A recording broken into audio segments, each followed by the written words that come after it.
This is a comparison video between my New Holland 2020 and my dad's 1994 Ford 1920.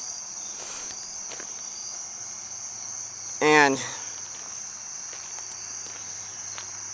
they have completely two different transmissions. This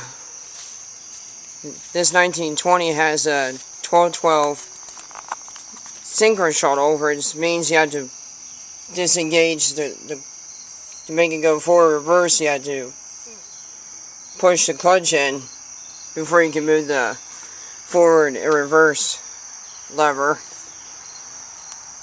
And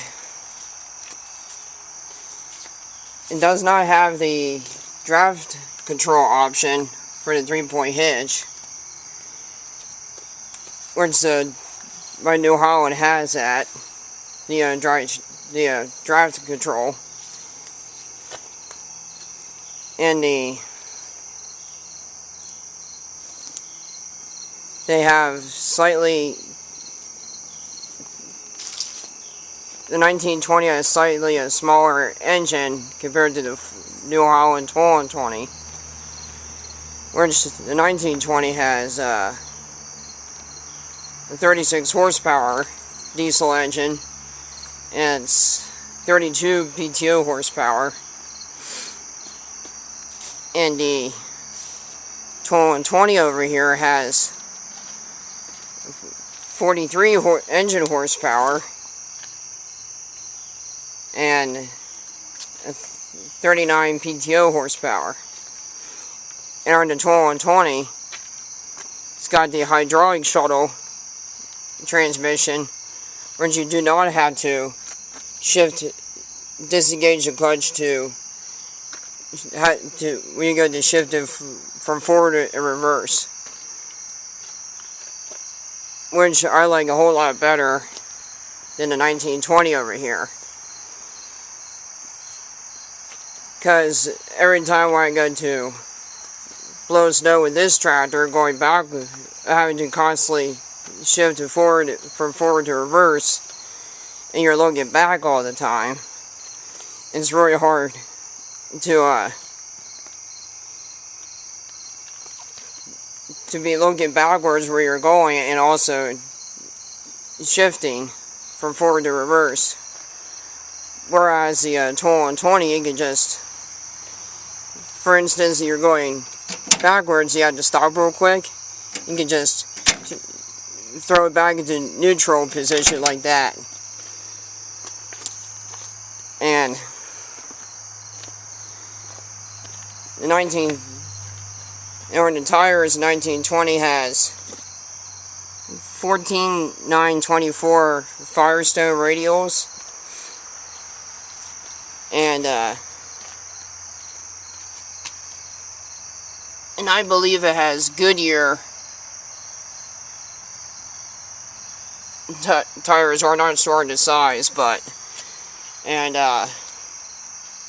on the 2020, New Holland's got 14.926 rear tires on it, Firestones, and on the front it has 9.5/16s on the front, which they are really good tires.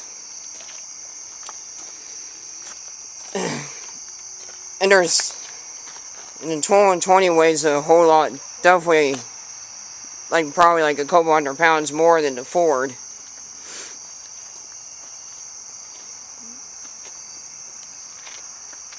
Exceptionally for the everything but the transmission on the 1920 I really like. Because it's a smaller tractor, you can get into tighter places. And the other thing I don't like about the 1920 is the parking brake is up here, which is kind of annoying when you go to get it on and off the tractor. You go to hit that with your knee. It's really annoying. But other than that, it's been a good tractor. And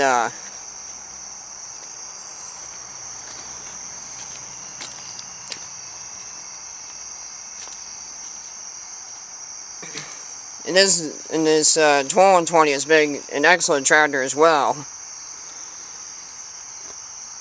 And as you can see, the parking brake lever is down here instead of up here like where it's located on the 1920.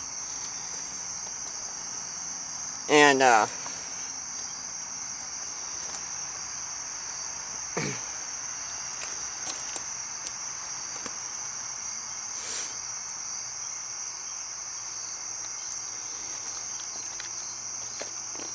only bad thing about the 1220 I don't like is that we could take pull these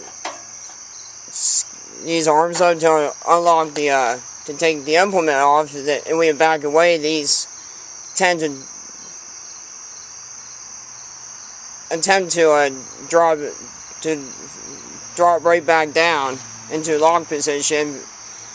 We're going to move over to the next implement, which this side is the one that drops down first, and because it's way looser than the other one. But other than that, this one's a pretty good tractor. And about a year or so ago, my dad installed these LED lights on his 1920, and they were really bright, and he even installed these lights on the back as well. And they were great for when you're working in the dark. Now I'll just turn the key to the on position to show you how bright these are.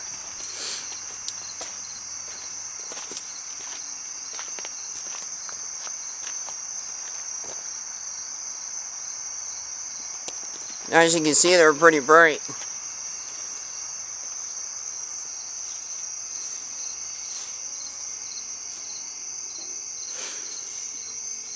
And they work excellent for when you're working at night or where you're plowing snow in the winter time.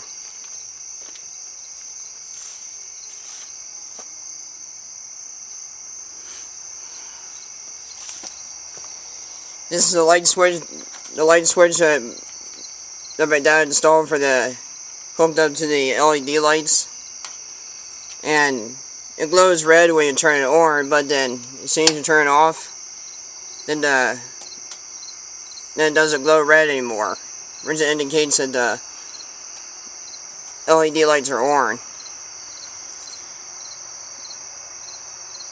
And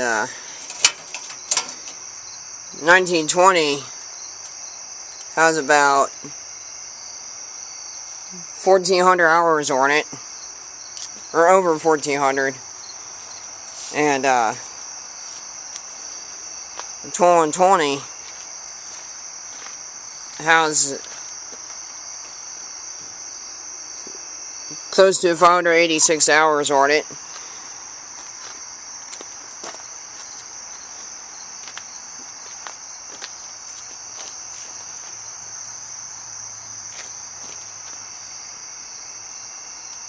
But so far, I really like this tractor a whole lot better than this one.